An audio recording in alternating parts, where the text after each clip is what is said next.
ఇంకా గట్టిగా జై కాంగ్రెస్. మిత్రులారా, ప్రజాపాలన ప్రగతి బాటలో కార్యక్రమంగా ఈనాడు నారాయణపేట శాసనసభ నియోజకవర్గంలో మీ అభిమాన నాయకురాలు స్థానిక శాసనసభ్యురాలు డాక్టర్ పర్ణిక గారి అధ్యక్షతన నారాయణపేట శాసనసభ నియోజకవర్గ అభివృద్ధి కోసం ఈరోజు ప్రారంభోత్సవాలు చేసుకొని అందులో భాగంగా ఆడబిడ్డలకు ఆలంబన ఇవ్వాలని, ఆర్థికంగా వాళ్ళని బలోపేతం చేయాలని ఈరోజు జిల్లా మహిళా సమాఖ్య ఆధ్వర్యంలో పెట్రోల్ బంకును ఈరోజు ఆడబిడ్డలే నిర్వహించుకునే విధంగా రాష్ట్రంలో దేశంలో ఎక్కడ లేని విధంగా ఈరోజు మనము ఆడబిడ్డలు పెట్రోల్ బంకు నిర్వహించుకోవడానికి ప్రారంభించుకున్నాం. ఇదే కాదు, ఆనాడు 2004 నుంచి 2014 వరకు తెలంగాణ రాష్ట్ర ప్రాంతంలో 25 లక్షల ఇందిరమ్మ ఇండ్లు, పేదవాడి ఆత్మ గౌరవం ఇందిరమ్మ ఇల్లు అని ఆనాడు తండాలలో, గూడాలలో, మారుమూల పల్లెల్లో ఉన్న పేదలకు, ముఖ్యంగా దళితులకు, గిరిజనులకు, ఆదివాసీలకు, బలహీన వర్గాలకు, మైనారిటీలకు, మహిళలకు ఇందిరమ్మ ఇండ్లు ఆనాడు ఇస్తే 10 సంవత్సరాలు గత ప్రభుత్వం నిర్లక్ష్యం వహించింది. డబుల్ బెడ్రూమ్ ఇండ్లు ఆశ చూపించి 10 ఏళ్ళు మనల్ని మోసం చేసినందుకు తగిన గుణపాఠం చెప్పి ఈనాడు ప్రజాపాలన తెచ్చుకుంటే తెలంగాణ రాష్ట్రంలో మంత్రులు పొంగులేటి శ్రీనివాసరెడ్డి గారి నేతృత్వంలో ఈరోజు 5 లక్షల ఇండ్లు దాదాపుగా తెలంగాణ రాష్ట్రం నలుమూలల ప్రతి నియోజకవర్గానికి దాదాపుగా 3500 ఇండ్లను ఇవ్వాలని ఈరోజు నిర్ణయం తీసుకొని ఆ ఇందిరమ్మ ఇండ్ల శిలా ఫలకాలు ఈరోజు ప్రారంభోత్సవ కార్యక్రమాలు, నూతన ఇందిరమ్మ ఇండ్ల నిర్మాణం కోసం ఈరోజు పునాదులు తీసి ఈరోజు మనం పనులను ప్రారంభించుకున్నాం మిత్రులు పొంగులేటి శ్రీనివాసరెడ్డి గారి నేతృత్వంలో. అదేవిధంగా మాదిగ ఉపకులాల వర్గీకరణ కోసం ఈ జిల్లా అభివృద్ధి కోసం అహర్నిశలు కృషి చేస్తున్న పెద్దలు దామోదర్ రాజ నరసింహ గారు, జూపల్లి కృష్ణారావు గారు, అదేవిధంగా మన స్థానిక ఉమ్మడి మహబూబ్ నగర్ జిల్లా శాసనసభ్యులు అచ్చంపేట వంశీ కృష్ణ గారు, కల్వకుర్తి కసిరెడ్డి నారాయణ రెడ్డి గారు, జడ్చర్ల అనిరుద్ధ రెడ్డి గారు, నాగర్ కర్నూల్ డాక్టర్ రాజేష్ రెడ్డి గారు, వనపర్తి మేఘారెడ్డి గారు, షాద్ నగర్ శంకర్ గారు, అదేవిధంగా మహబూబ్ నగర్ ఎన్ఎం శ్రీనివాస్ రెడ్డి గారు, ఈరోజు మక్తల్ మీ అభిమాన నాయకుడు శ్రీహరి గారు, వాకిటి శ్రీహరి గారు, నా సహచర శాసనసభ్యులందరూ ఈరోజు వేలాది మంది అభిమానులను ఇక్కడికి తరలి వచ్చి ఈ ప్రారంభోత్సవ కార్యక్రమాన్ని విజయవంతం చేసి, ఆ పక్కన మా ఆడబిడ్డలు దాదాపుగా 10-15 వేల మంది ఆడబిడ్డలు వచ్చి ఈ ప్రభుత్వం మాది, మా తమ్ముడు తెలంగాణ రాష్ట్ర ముఖ్యమంత్రిగా బాధ్యతలు నిర్వహిస్తుండు, మేము ఆదరించాలి, మేము ఆశీర్వదించాలని మా సోదరుల కంటే మా సోదరిమణులు వేలాదికి వచ్చి ఈరోజు క్రమశిక్షణతో అక్కడ కూర్చొని ఈ ప్రభుత్వాన్ని ఆశీర్వదిస్తున్నారు. మిత్రులారా, ఈరోజు ఈ వేదిక మీద నుంచి 4 కోట్ల తెలంగాణ ప్రజల్ని ఆలోచన చేయమని నేను అడుగుతున్నా. ఆనాడు నిజాం నవాబుల నుంచి విముక్తి కలిగిన తర్వాత మొట్టమొదటి హైదరాబాద్ రాష్ట్రానికి ముఖ్యమంత్రిగా మా పాలమూరు బిడ్డ బూర్గుల రామకృష్ణారావు గారు ఆనాడు ముఖ్యమంత్రిగా బాధ్యతలు వహిస్తే మళ్ళీ 7 దశాబ్దాలు మా పాలమూరు జిల్లాకు ఉమ్మడి రాష్ట్రంలో కానీ తెలంగాణ రాష్ట్రంలో కానీ సరైన ప్రాతినిధ్యం రాలే.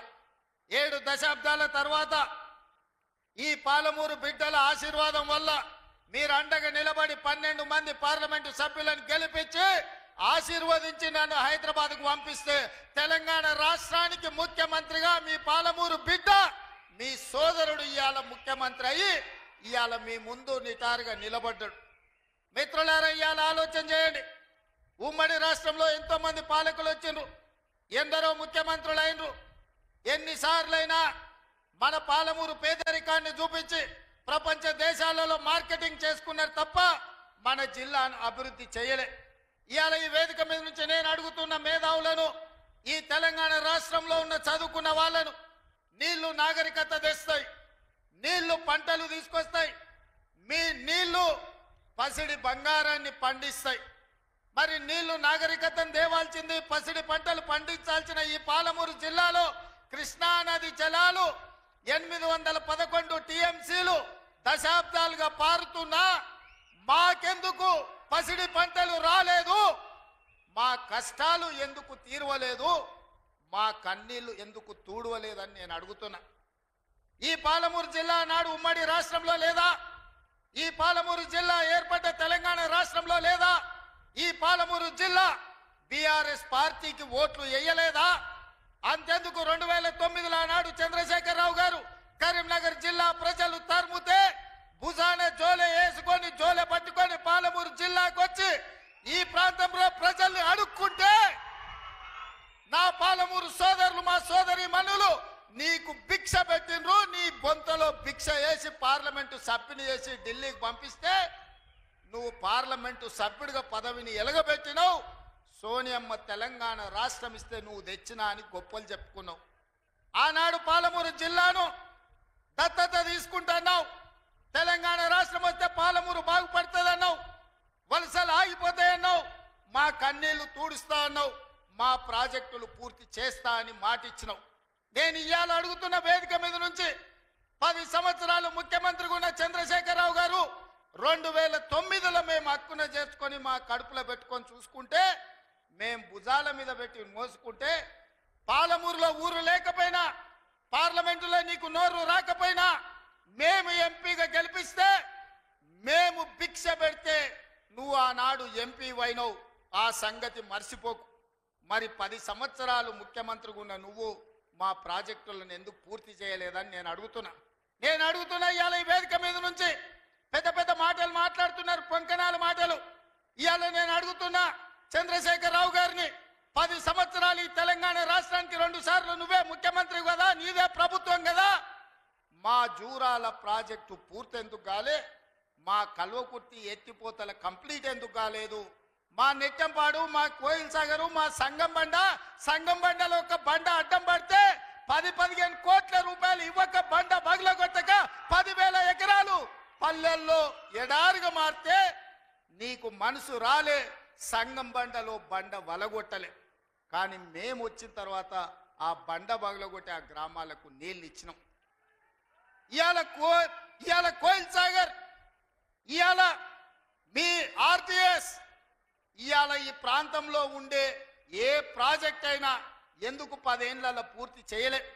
అదే కాదా నాడు ఉమ్మడి రాష్ట్రంలో జూపల్లి కృష్ణారావు గారు, చిన్నారెడ్డి గారు, డాక్టర్ మల్లు రవి గారు ఆనాడు కిరణ్ కుమార్ రెడ్డితో కొట్లాడి, ఆనాడు అరుణమ్మ గారు కూడా మంత్రిగా పాలమూరు రంగారెడ్డి ఎత్తిపోతల ప్రాజెక్టు పూర్తి చేయాలి, 12 లక్షల ఎకరాలకు నీళ్లు ఇవ్వాలి అని కొట్లాడి జూరాల నుంచి నీళ్లు తీసుకోవాలని పాలమూరు రంగారెడ్డి ఎత్తిపోతల పథకానికి అనుమతి తీసుకొచ్చారు. 16,000 కోట్లతోని ప్రాజెక్టు మంజూరైంది. 35,000 కోట్లు మొత్తం అంచనాలేసి టెండర్లు పిలిచిండ్రు. కానీ చంద్రశేఖరరావు వచ్చిన తర్వాత ప్రాజెక్టుల రీజైనింగ్ పేరు మీద 35,000 కోట్ల రూపాయల ప్రాజెక్టును 55,000 కోట్ల రూపాయలకు పెంచిండు. టెండర్లు పిలిచిండు, కాంట్రాక్టర్లకు ఇచ్చిండు, కమిషన్లు మెక్కిండు. జూరాల నుంచి నీళ్లు తీసుకోవాల్సిందని శ్రీశైలం బ్యాక్ వాటర్స్ కు పంపించాడు. ఇవాళ శ్రీశైలానికే ఆ ప్రాజెక్టును తరలించడం వల్ల ఈ రోజు పాలమూరు ఎడారిగా మారుతుంది. 10 ఏళ్లలో పాలమూరు రంగారెడ్డి పూర్తి చేసిన, కల్వకుర్తి పూర్తి చేసిన, భీమా, నెట్టంపాడు, కోయిల్ సాగర్, రాజోలి బండ పూర్తి చేసి ఉంటే, తుమ్మిళ్ళ ప్రాజెక్టును పూర్తి చేసి ఉంటే ఇవాళ ఆంధ్రప్రదేశ్ మనకు అభ్యంతరం పెట్టకపోయి ఉండే. 10 ఏళ్లలో నువ్వు ప్రాజెక్టులు పూర్తి చేయలేదు. పాలమూరును పడావు పెట్టినావు కాబట్టి ఇవాళ మా ప్రాంతం ఎడారిగా మారింది. ఆనాడు 2014లో నేను కొట్లాడి తెచ్చిన మక్తల్ నారాయణపేట కొడంగల్ ప్రాజెక్టు ఒకనాడు ఉమ్మడి రాష్ట్రంలో రాజశేఖర రెడ్డి గారు ముఖ్యమంత్రి ఉన్నప్పుడు దివంగత నాయకుడు చిట్టెం నర్సిరెడ్డి గారు మొట్టమొదట ప్రస్తావించండు మక్తల్ నారాయణపేట కొడంగల్ ప్రాజెక్టు గురించి. ఆ తర్వాత వారు చనిపోయినాక దాని గురించి మాట్లాడిన వాళ్ళే లేరు. మళ్ళీ 2009లో కొడంగల్ ఎమ్మెల్యేగా నేను బాధ్యత తీసుకున్న తర్వాత ఆ కాగితాలు వెలికి తీసి నేను కొట్లాడి 2014లో ఈరోజు నా మక్తల్ నారాయణపేట కొడంగల్ ప్రాజెక్టు తీసుకొచ్చిన. ఆనాడు 1500 కోట్ల రూపాయలతో అంచనా అయ్యింది. 1500 కోట్ల రూపాయలతోని 1,07,000 ఎకరాలకు ప్రాజెక్టు కట్టడానికి అనుమతులు తెచ్చినాం. 10 ఏళ్ళు నా మీద కక్షతోని పాలమూరు మీద పగతోటి చంద్రశేఖరరావు ఈ ప్రాజెక్టును పక్కన పెడితే ఈ రోజు నేను వచ్చిన తర్వాత తిరిగి వాటిని దుమ్ము దులిపి పనులు మొదలుపెట్టిన. ఇవాళ 4,5 వేల కోట్ల రూపాయలతోటి మక్తల్ నారాయణపేట కొడంగల్ ప్రాజెక్టును పూర్తి చేయాలి 2 ఏళ్లలో అని ఈ రోజు టెండర్లు పిలిచి పనులు ప్రారంభిస్తే ఇవాళ పగబట్టి ఆయన టీవీలలో పేపర్లలో అడ్డుకుంటున్నారని అంటున్నాడు. నేను అడుగుతున్న చంద్రశేఖరరావు, నువ్వు 70 ఏళ్ళు మాకు అన్యాయం జరిగింది.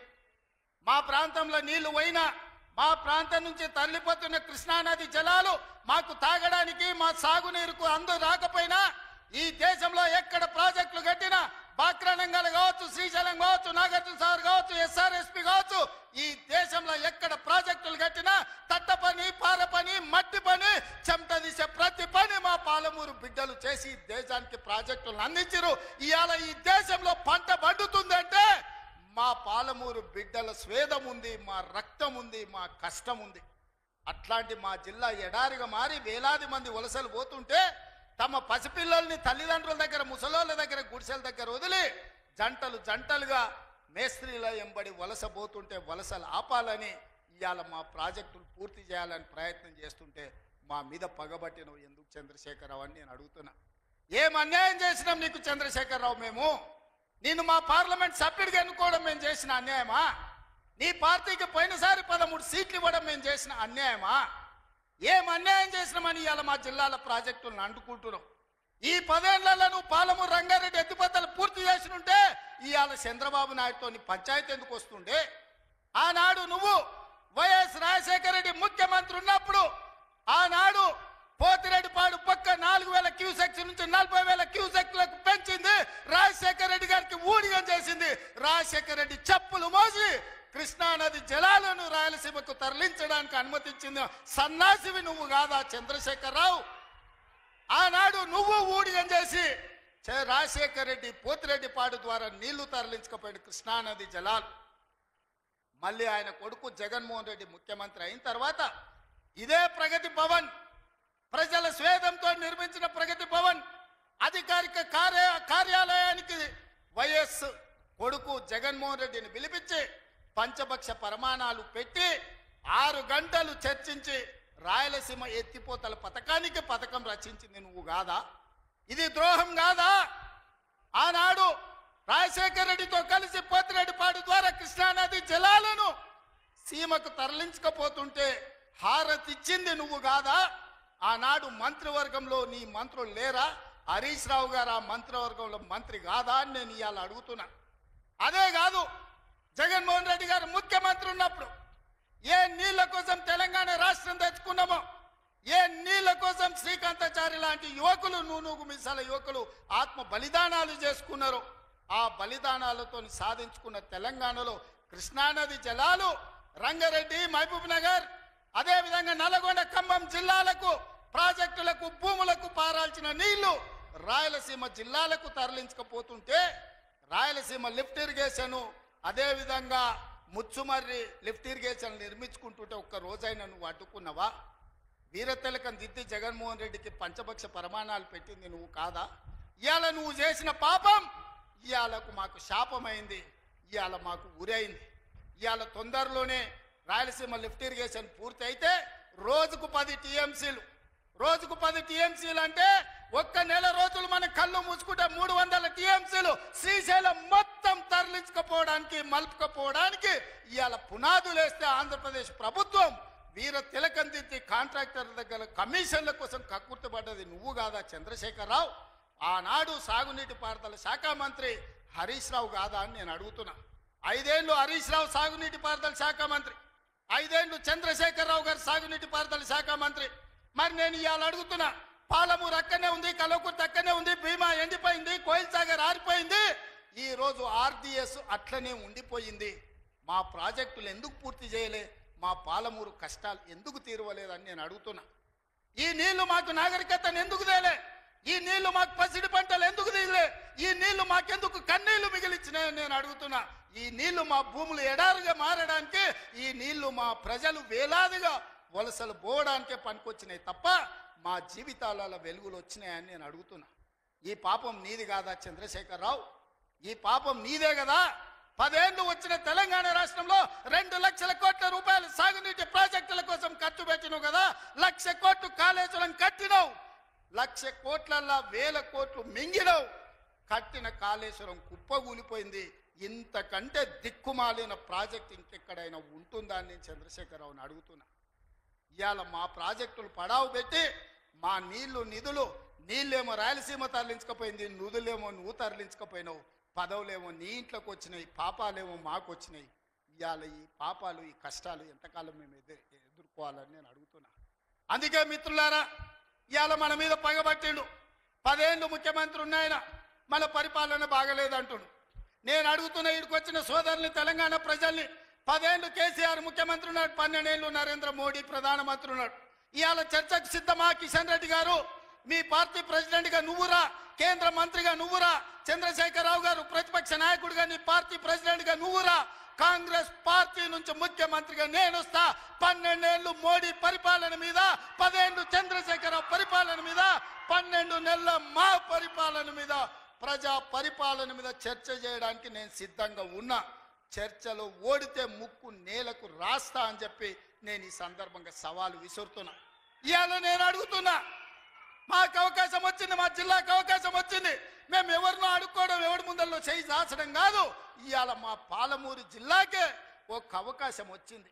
మా ప్రాజెక్టులు మేము పూర్తి చేసుకోవద్దా? మా మక్తల్ నారాయణపేట కొడంగల్ ఎత్తిపోతల పథకాన్ని మేము కట్టుకోవద్దా? మా పాలమూరు రంగారెడ్డి పూర్తి చేసుకోవద్దా?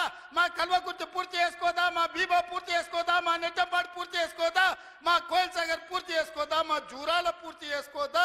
మా తుమ్మిళ్ళ ప్రాజెక్టు పూర్తి చేసుకోవద్దా? మా ప్రాంతం అభివృద్ధి చెందొద్దా అని చంద్రశేఖరరావుని అడుగుతున్నా. ఏది తీసినా ఏది పెట్టినా వద్దు అనే తప్ప నీ నోటి నుంచి ఒక్క మాట అయినా మంచి మాట వచ్చిందా అని నేను అడుగుతున్నా. ప్రాజెక్టులు కట్టొద్దంటివి, భూములు సేకరించొద్దంటివి, పరిశ్రమలు పెట్టొద్దంటివి. లగచర్ల పరిశ్రమలు అంటే కలెక్టర్లను చంపడానికి చూస్తేవి.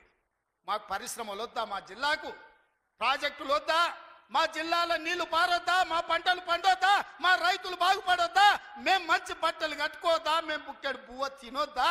మేము సమాజంలో గౌరవంగా బతకొద్దా? చంద్రశేఖరరావు, నువ్వు సమాధానం చెప్పని నేను వేదిక మీద నుంచి అడుగుతున్నా. మాకు ఆత్మగౌరవం లేదా?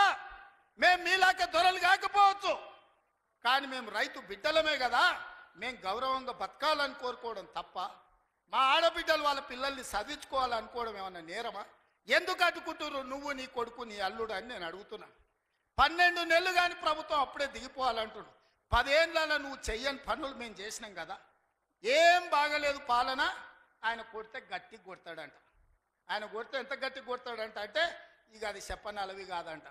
నేను అడగదలుచుకున్న మా సోదరుని, అయ్యా ఆయన గట్టి కొట్టడానికి ఫుల్లా ఆఫా? ఏంది గట్టి కొట్టడానికి? ఏం కొడతాడు ఆయన? కొడితే గిడితే ఓ ఫుల్లు ఓ ఆఫ్ గట్టి కొట్టగలడు, అంత మించి గట్టి కొట్టేది ఏందుంది? 10 ఏళ్ళు నువ్వు గట్టి కొట్టేటోని అయినుంటే, నిజంగానే నువ్వు గట్టి కొట్టాలంటే డ్రగ్స్ పార్టీలు ఫామ్ హౌస్లలో చేస్తున్న నీ కొడుకును వంగబెట్టి గట్టి కొట్టు, వానికి బుద్ధి వస్తుంది. ఢిల్లీలో లిక్కర్ దందాలు చేసి తెలంగాణ గౌరవాన్ని తీసిన నీ బిడ్డను దౌడ మీద అంగబెట్టి గట్టి కొట్టు. తెలంగాణ పరువు తీసినందుకు గట్టి కొడితే వస్తుంది. కాళేశ్వరం పేరు మీద 1,00,000 కోట్లు మింగిన నీ అల్లుని దౌడ మీద అంగబెట్టి కొట్టు గట్టిగా. అప్పుడు వానికి బుద్ధి వస్తుంది, సిగ్గు వస్తుంది. తెలంగాణను ముంచినందుకు గట్టి కొట్టేది ఉంటే నీ ఇంట్లో కొట్టు, వాళ్ళని దారిలో పెట్టు. కాంగ్రెస్ను గట్టి కొడతా అంటే మా కాంగ్రెస్ పార్టీ కార్యకర్తలు ఊరుకుంటారా? రా, ఎంత గట్టి కొడతావో చూద్దాం. పొంకణాల పోసిగానికంట 3 ఎట్లంట 36 దొడ్లంట. వెనకడికి పొంకణాలు చెప్పేటోడు. 10 ఏళ్ళు నువ్వే ఉన్నావు కదనే, 10 ఏళ్ళలో నిన్ను ఇవ్వడం చేయొద్దన్నాడా? ఇవాళ మేము 12 నెలల ఏమి చేయలేదు అంటున్నాడు. నేను అడుగుతున్న ఇక్కడికొచ్చిన మా ఆడబిడ్డల్ని, అక్క 500 రూపాయలకు సిలిండర్ వస్తలేదా? ఆర్టీసీ బస్సులో ఉచితంగా మీరు బస్సు ఎక్కుతారని టికెట్ అడుగుతురా? ఆ ఎల్ల అమ్మగారింటికి పోవాలంటే ఇంటి ఆయన కిరాయి పైసలు అడగాలి. అమ్మవారి గుడికి పోవాలంటే పక్కింటోళ్ళు తోడు రావాలి. ఇవాళ 500 రూపాయల సిలిండర్, ఆడబిడ్డల కార్తీలో ఉచిత ప్రయాణం, 200 యూనిట్లు ఈ రోజు ఉచితంగా కరెంటు, 25,50,000 రైతులకు 21,000 కోట్ల రూపాయల రైతు రుణమాఫీ చేసినాం. రైతు భరోసా కేసీఆర్ ఎగనామ పెడితే వచ్చిన ఎంబడే 7,625 కోట్ల రూపాయలు ఇవాళ రైతు భరోసా మొదటి విడత ఇచ్చినాం. రెండో విడత ఈ రోజు రైతు భరోసాల 10,000 కోట్ల రూపాయలు, ఎకరాకు 12,000 సంవత్సరానికి ఇవాళ మనం మొదలు పెట్టినాం. మార్చి 31 లోపల ఈ రోజు రైతు భరోసా నిధుల్ని రైతుల ఖాతాలో వేయదలుచుకున్నాం. నిరుద్యోగ యువకులకు 55,000 ఉద్యోగాలు ఇచ్చినాం. ఇవాళ ఆడబిడ్డలకు, మహిళా సంఘాలకు పాఠశాలలు నిర్వహించుకోనికి అమ్మ ఆదర్శ పాఠశాల ఇచ్చినాం. ఇవాళ పాఠశాల పిల్లలకు బట్టలు కుట్టే పని ఆడబిడ్డలకు ఇచ్చినాం. ఇవాళ 1000 మెగావాట్లు సోలార్ విద్యుత్తు ఆడబిడ్డలకు ఇవాళ నిర్వహించుకోవడానికి ఇచ్చినాం.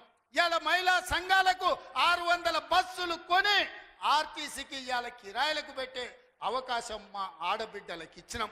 ఈ రకంగా చెప్పుకుంటూ పోతే ఈ రోజు కొడంగల్ నారాయణపేట లిఫ్ట్ ఇరిగేషన్ మహబూబ్ నగర్ కు తీసుకొచ్చినాం.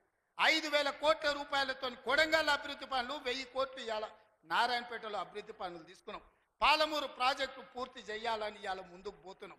ఈ రకంగా మేము వచ్చిన తర్వాత ఇంతకుముందే పొంగులేటి శ్రీనివాసరెడ్డి గారి నేతృత్వంలో ఆనాడు ఆగిపోయిన ఇందిరమ్మ ఇల్లు మళ్ళీ ప్రారంభించి నియోజకవర్గానికి 3,500 కాదు, అవసరమైతే 5,000 ఇల్లు ప్రతి నియోజకవర్గానికి 5 లక్షల రూపాయలు పేదవాడు ఇల్లు కట్టుకోవడానికి ఇవాళ ఉచితంగా ఇస్తున్నాం. నువ్వు ఎన్ని డబుల్ బెడ్రూమ్ ఇండ్లు ఇచ్చినావు 10 ఏళ్ళని నేను అడుగుతున్నా. సంవత్సరంలో 5 లక్షల ఇండ్లు మేము ఇస్తాం. ఆనాడు 10 ఏళ్ళ 25 లక్షల ఇందిరమ్మ ఇండ్లు మేము ఇచ్చినాం. నేను అందుకే ఇవాళ టీఆర్ఎస్ వాళ్ళకు ఒక సవాల్ విసురుతున్నా. చిత్తశుద్ధి ఉంటే మీరు రాండి. ఏ ఊర్లో అయితే ఇందిరమ్మ ఇండ్లు ఉంటాయో రేపు సర్పంచ్ ఎన్నికలలో మేము ఓట్లు అడుగుతాం. ఏ ఊర్లో మా ఇందిరమ్మ ఇండ్లు లేవో మేము ఎన్నికల్లో పోటీ చేయం. నువ్వు నీ డబుల్ బెడ్రూమ్ ఇండ్లు ఉన్న ఊర్లలోనే నువ్వు పోటీ చేయాలి. నీకు దమ్ముందా? నేను సూటిగా సవాలు విసురుతున్నా. శ్రీనివాసరెడ్డి గారిని కూడా సవాలు విసరమని చెప్తున్నా. మా దామన్నను కూడా తోడుండమని నేను విజ్ఞప్తి చేస్తున్నా. ఏ ఊర్లో ఇందిరమ్మ ఇండ్లు ఉన్నాయో మేము ఆ ఊర్లోనే పోటీ చేస్తాం. ఏ ఊర్లో డబుల్ బెడ్రూమ్ ఇండ్లు ఉన్నాయో గా ఊర్లోనే బీఆర్ఎస్ వాడు పోటీ చెయ్యాలి. దానికి సిద్ధమైతే మా సవాల్ని స్వీకరించి మాట్లాడు. నువ్వేం చేసినావు, మేమేం చేసినావు ప్రజలకు అర్థమవుతుంది. అందుకే ఇవాళ ఆర్టీసీలో బస్సు అయినా, ఆడబిడ్డలకు 200 యూనిట్లు ఇంటికైనా, 500 రూపాయల సిలిండర్ అయినా, యువకులకు 55,000 ఉద్యోగాలైనా, 21,000 కోట్ల రూపాయల రైతు రుణమాఫీ అయినా, రైతు భరోసాలో 12,000 కోట్ల రూపాయలు సంవత్సరానికి ఇచ్చిన, ఉపాధి హామీ కూలీలకు ప్రతి ఇంటికి 12,000 రూపాయలు ఇవాళ ఉచితంగా ఇచ్చిన ఒక్క సంవత్సరంలోనే ఇవన్నీ పనులు మనం చేసినాం. ఇవే కాదు, ఇవాళ బీసీలు తెలుగుకల్లో డాక్టర్లు, లాయర్లు, ఇంజనీర్లుగా ఈ చదువుకున్నారు. ఐఏఎస్లు, ఐపీఎస్లుగా వాళ్ళు రాణిస్తున్నారు. మేము ఎంతమంది ఉన్నామో లెక్క చెప్పండి అని అడుగుతున్నారు. 1931 100 ఏళ్ల కింద తెల్లదొరలు లెక్కలు కట్టారు కులగణన. మళ్ళీ ఇవాళ వరకు కట్టలే. 7 దశాబ్దాలైన స్వతంత్ర దేశంలో బీసీ కులగణన చెయ్యలే. ఇవాళ తెలంగాణ రాష్ట్రం దేశంలోనే మొదటిసారిగా బలహీన వర్గాలకు సంబంధించిన ప్రతి కులానికి సంబంధించిన లెక్క తీసి కులగణన చేసి దేశానికి ఆదర్శంగా నిలబడ్డది. 100 ఏళ్ల నుంచి జరగని పని ఇవాళ తెలంగాణ రాష్ట్రంలో చేసినాం. మాదిగ ఉపకులాల వర్గీకరణ ఏండ్ల నుంచి కొట్లాడుతారు. 30 ఏండ్ల నుంచి 100 మంది పిల్లలు చచ్చిపోయిన కొట్లాటలు. ఇవాళ ఎస్సీ ఉపకులాలకు సంబంధించి ముఖ్యంగా మాదిగ ఉపకులాల వర్గీకరణ 30 ఏళ్ల నుంచి పీఠముడిగా ఉంటే ఆ సమస్యని పరిష్కరించి ఇవాళ వర్గీకరణ చేసినాం. ఇవన్నీ ఒక్క సంవత్సరం మేము సాధించిన విజయాలు. చంద్రశేఖరరావు, నీకు ఇవి కనిపిస్తలేవా? నీ కండ్లకి ఏమన్నా పసిరికలు వచ్చినాయా? నీ కండ్లు ఏమన్నా పచ్చగానే అని నేను అడుగుతున్నా. ఇవన్నీ మేము చేస్తలేమా? ఇవన్నీ నువ్వు సభకు వస్తే చర్చిస్తాం కదా. ఆయన రాడు. ఇక ఆయన మోడీ ఉన్నాడు ఢిల్లీలో, ఈయన గల్లీలో ఈయన ఒక ఆయన ఉంటే ఆడొక ఆయన ఉన్నాడు. ఆయన మనుషులు ఈడ మోపారు. బండి సంజయ్ అంట, కిషన్ రెడ్డి అంట. ఏం చేసిరాయా మీరు ఏం చేసిరో సవాల్ అంటుండు. నేను సూటిగా సవాల్ ఇసరదలుచుకున్నా కిషన్ రెడ్డికి, బండి సంజయ్కి. 2014, 2019, 2023 నరేంద్ర మోడీ గారు ఇచ్చిన హామీలు మొన్న 2023లో మేము ఇచ్చిన హామీల మీద మేము చర్చకు సిద్ధంగా ఉన్నాం. నేను మా దామన్న మేము ఇద్దరం వస్తాం. కిషన్ రెడ్డి గారు, బండి సంజయ్ మీరు ఇద్దరు రాండి. బీఆర్ఎస్ నుంచి వాళ్ళని కూడా తండ్రి కొడుకులు వస్తారో, మామ అల్లుడు వస్తాడో, బావ బామార్ది వస్తాడో, ఎవడో ఒకడు వాళ్ళని కూడా రాని. చర్చ పెడదాం, బజార్లో పెడదాం, అంబేద్కర్ చౌరస్తాలో పెడదాం, అంబేద్కర్ సాక్షిగా చర్చ చేద్దాం. 10 ఏళ్ళు కేసీఆర్ ముఖ్యమంత్రిగా, 12 ఏళ్ళు నరేంద్ర మోడీ ప్రధానమంత్రిగా, 12 నెలలు మన ప్రభుత్వం ఇందిరమ్మ ప్రభుత్వం చేసిన పనుల మీద చర్చ చేద్దాం. నరేంద్ర మోడీ ఇచ్చిన మాట, స్విస్ బ్యాంకులో లక్షల కోట్ల రూపాయలు నల్లధనం ఉంది, అవి తెచ్చి ప్రతి పేదవాడి ఖాతాలో 15 లక్షలు వేస్తా అన్నాడు. ఒక్క పేదోని ఖాతాలన్నా మోడీ 15 పైసలు వేసినాడే? వేసిండా? ఒక్క రూపాయి నల్లధనం తేలే. కానీ నల్లధనం ఉన్నోళ్ళు దేశం విడిచి పారిపోయారు. నీరవ్ మోడీ, ఆయన చోక్సీ, విజయ్ మాల్యా ఇట్లా 100 మంది బ్యాంకులను ముంచి 16 లక్షల కోట్ల రూపాయలు బ్యాంకులకు ఎగదొప్పి పెట్టుబడిదారులు, మోడీ దోస్తులు దేశం విడిచి విదేశాలకు వారిపోయినరు తప్ప విదేశాలలో ఉన్న నల్లధనం ఒక్క పైసా కూడా మోడీ తెచ్చింది లేదు, పేదోడి ఖాతాలు వేసింది లేదు. రైతుల ఆదాయం 2 చేస్తా అన్నాడు. కానీ రైతు వ్యతిరేక నల్ల చట్టాలు తెస్తే 16 నెలలు ఢిల్లీ సరిహద్దుల్లో సైనికులాగా వేలాది మంది రైతులు దీక్ష చేసి నరేంద్ర మోడీ మెడలు వంచి జాతికి క్షమాపణ చెప్పి రైతు వ్యతిరేక నల్ల చట్టాలను మోడీ చేత ఉపసంహరింపజేసిండ్రు రైతులు. అదేవిధంగా 2022 లోపల ప్రతి పేదవాడికి ఇల్లు అందిస్తా అన్నాడు మోడీ. ఏ పేదోడికి ఇల్లు ఇచ్చినవో ఈ రోజు అప్పక్పల్లికి రా, చూపిద్దురా మోడీ ఇచ్చిన ఇల్లు ఎక్కడుందో. నేను అడుగుతున్నా, నారాయణపేటకు రా, మోడీ ఇచ్చిన ఇల్లు ఎక్కడున్నాయో నువ్వు చూపిద్దురా. సంవత్సరానికి 2 కోట్ల ఉద్యోగాలు ఇస్తున్నాడు. 12 ఏళ్ళు అయింది, 24 కోట్ల ఉద్యోగాలు రావాలి. ఆ లెక్కన ఒక తెలంగాణకే 1 కోటి ఉద్యోగాలు రావాలి. ఎవరికి వచ్చినాయా ఉద్యోగాలు? ఓ కిషన్ రెడ్డికి, ఓ బండి సంజయ్కి 2 ఉద్యోగాలు వచ్చినాయి. తెలంగాణలో ఎవరైనా మోడీ ఉద్యోగం ఇచ్చిండా? ఎవరికి ఉద్యోగాలు ఇచ్చిండో మోడీ వచ్చి చూపియాలి లెక్క. నేను ఇచ్చిన 55,000 మందికి మొదటి సంవత్సరంలో ఉద్యోగాలు తలకాయ లెక్క పెడితే ఎల్బీ స్టేడియం రా, ఒక్కొక్కరిని లెక్క పెట్టి పేరు రాసుకొని ఏ ప్రభుత్వ ఉద్యోగం ఇచ్చినో లెక్కలు చెప్తా. మోడీ గారు, నీ బంట్లను పంపిస్తావో, నీ బంట్రోతులను పంపిస్తావో నువ్వు పంపించు, లెక్క పెట్టి చూపించే బాధ్యత నాది. మోడీ ఒక రకంగా మోసం చేస్తే ఇక్కడున్న కేసీఆర్ గారు ఇంకొక రకంగా ప్రజల్ని వంచిండు, మోసం చేసిండు, దోపిడీ చేసిండు. ఇవాళ అందుకే సూటిగా నేను సవాలు విసిరదలుచుకున్న బీజేపీ బీఆర్ఎస్ వాళ్ళకు. బీఆర్ఎస్ 23లో అధికారం పోయింది, 24 పార్లమెంట్లో డిపాజిట్లు పోయినాయి. ఇప్పుడు జరిగే ఎమ్మెల్సీ ఎన్నికల్లో పోటీకి అభ్యర్థులు దొరకలేదు. అదో దిక్కుమాలిన పార్టీ. ఆ దిక్కుమాలిన పార్టీ తండ్రో దిక్కు, కొడుకో దిక్కు, అల్లుడో దిక్కు, బిడ్డో దిక్కు కాకుల్లాక వాడి పొడుసాలను చూస్తున్నారు. ఈ కాకులకు సరైన జవాబు చెప్పాల్సింది కాంగ్రెస్ పార్టీ కార్యకర్తలే అని చెప్పి నేను ఈ సందర్భంగా తెలియజేయదలుచుకున్నా. మీరు అడగండి, 10 ఏళ్ళు వాళ్ళు పరిపాలన చేశారు, 10 నెలల్లో మనం అన్నీ చేయలేదని అంటున్నాం. 5 ఏళ్ల కోసం కదా ఈ ప్రభుత్వం ఎన్నికైంది. 5 ఏళ్లలో అన్ని పనులు పూర్తి చేసే బాధ్యత మనది. ఇవాళ అందుకే పేదలకు అనుకూలంగా పేదల పాలన ఉన్నది. పేదలు బాగుపడితే, పాలమూరు పచ్చబడితే వాళ్ళ కళ్ళు మండుతున్నాయి, వాళ్ళ కడుపు మండుతుంది. పాలమూరు ఎండాలే, మన జీవితాలు పాడు కావాలి అనేది వాళ్ళ ఆలోచన. అందుకే మనమందరం అప్రమత్తంగా ఉండాలి. ఈ జిల్లాకు ఒక అవకాశం వచ్చింది, మన ప్రాజెక్టులు మనమే పూర్తి చేసుకుందాం, మన నిధులు మనమే కేటాయించుకుందాం, మన పనులు పూర్తి చేసుకునే బాధ్యత మనది. ఇవాళ నారాయణపేటకు ఇవాళ ముఖ్యమంత్రి వచ్చిందంటే 1000 కోట్లతో పనులు ప్రారంభించుకున్నామంటే ఓ మెడికల్ కాలేజీ, ఓ నర్సింగ్ కాలేజీ, ఓ పారామెడికల్ కాలేజీ, ఓ ఇంటిగ్రేటెడ్ రెసిడెన్షియల్ స్కూల్, ఓ మహిళలకు పెట్రోల్ బంక్, ఇందిరమ్మ ఇల్లు ఇక్కడి నుంచి రాష్ట్రానికి ప్రారంభించుకున్నామంటే ఇవాళ మనోడు మన బిడ్డ ఇవాళ ముఖ్యమంత్రి ఉన్నాడు కాబట్టి. పెద్దలు చెప్పిండ్రు మట్టికి పోయినా ఇంటోడే పోవాలి అని. ఇవాళ తెలంగాణ రాష్ట్రానికి మీ బిడ్డ ముఖ్యమంత్రి ఉంటే వాళ్ళ కడుపు మండుతుంది, కళ్ళల్లో నిప్పులు పోసుకుంటారు. ఇవాళ మన మధ్యలో పంచాయతీలు పెట్టాలని చూస్తారు, మన ప్రాజెక్టులు ఆపాలని చూస్తారు.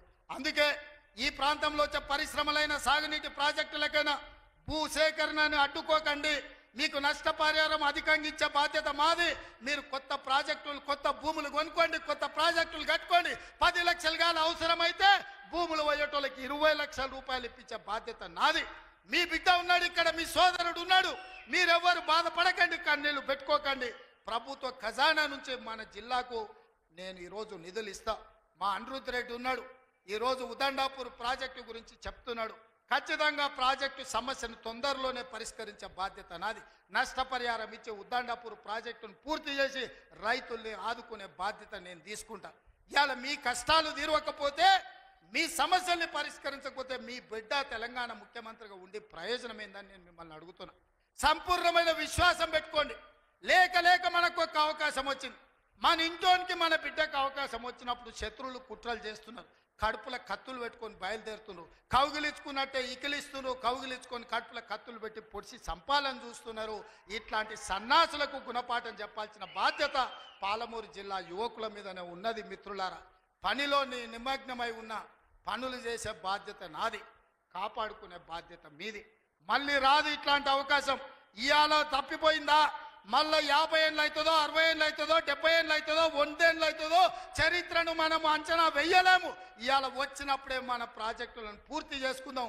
పాలమూరును పూర్తి చేసుకుందాం, కల్వకుర్తిని పూర్తి చేసుకుందాం, భీమా నెట్టంపాడు కోల్సాగర్ను పూర్తి చేసుకుందాం, మక్తల్ నారాయణపేట కొడంగల్ ప్రాజెక్టును పూర్తి చేసుకుందాం. కొడంగల్లో పరిశ్రమలు తెద్దాం.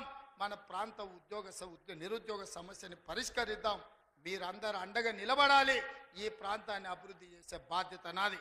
మళ్ళొకసారి సూటిగా కిషన్ రెడ్డి గారికి, బండి సంజయ్ గారికి, కేసీఆర్ గారికి, కేటీఆర్ గారికి నేను సవాల్ విసురుతున్నా. 12 ఏళ్ళు మోడీ పాలన మీద, 10 ఏళ్ళు కేసీఆర్ పాలన మీద, 12 నెలలు మా పాలన మీద మేము చర్చకు సిద్ధంగా ఉన్నాం. నేను మా సోదరుడు దామోదర్ రాజనరసింహ గారు మేము చర్చకు వస్తాం. తారీఖు చెప్పండి, ఏ సెంటరో చెప్పండి, ఏ సెంటర్ అయినా మేము తయారు. మీరు సిద్ధమైతే రాండి. ఎవరు ఏం చేసిండ్రో చర్చ చేద్దాం, తేలుద్దాం. తెలంగాణ ప్రజలకు వాస్తవాలు చెబుదాం. ఇంత గొప్ప కార్యక్రమాన్ని ఏర్పాటు చేసినందుకు మిత్రుడు శివకుమార్ రెడ్డి గారిని, అదేవిధంగా కాంగ్రెస్ పార్టీ కార్యకర్తల నాయకుల్ని, మా పర్ణికమ్మను మనస్ఫూర్తిగా అభినందిస్తున్నా. రాబోయే రోజుల్లో స్థానిక సంస్థల్లో కూడా మనం మన బలాన్ని నిరూపించాలి. పాలమూరి మొత్తం ఏకమై ఎవరిని సరిహద్దులకు రాకుండా చూడాలి. ఆ చూసే బాధ్యత మీదే అని తెలియజేస్తూ మీ అందరి దగ్గర సెలవు తీసుకుంటున్నా. మీరందరు సిద్ధమేనా? సిద్ధమేనా? సిద్ధమేనా? యుద్ధానికి సిద్ధమేనా? సిద్ధమేనా? సిద్ధమన్న వాళ్ళందరూ చేయి పైకెత్తండి. జై కాంగ్రెస్, జై జై కాంగ్రెస్.